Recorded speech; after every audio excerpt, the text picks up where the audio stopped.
China's antitrust regulator has fined some of its biggest tech giants, including Baidu, Tencent, and Didi Chuxing. Well, they're among a dozen companies in hot water for supposed illegal monopolistic behavior. The firms will each have to pay $77,000. Tencent and Baidu are accused of not seeking prior approvals for 2 acquisitions, while Didi Chuxing is taken up to task for setting up a joint venture with Japan's SoftBank without permission. China has stepped up scrutiny of its internet giants in recent months for antitrust practices.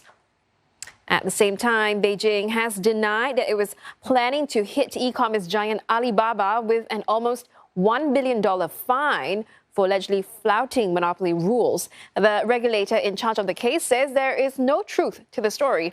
This was after the Wall Street Journal reported that Alibaba will be fined for anti-competitive practices in China. The firm has been in the crosshairs of authorities in recent months. Merchants and rival platforms have been complaining that Alibaba is abusing its market position. And one expert we spoke to says some Chinese e-commerce firms like JD.com could benefit from Beijing's crackdown on Alibaba's alleged anti-competitive practices.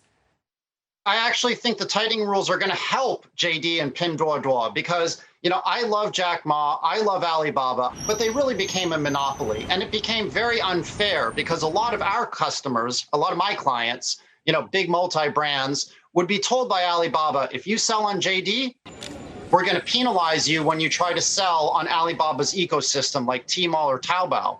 But because the government is cracking down on these monopolistic practices, that's giving an opportunity for brands to venture out and try other e-commerce players like a Pinduoduo or a JD.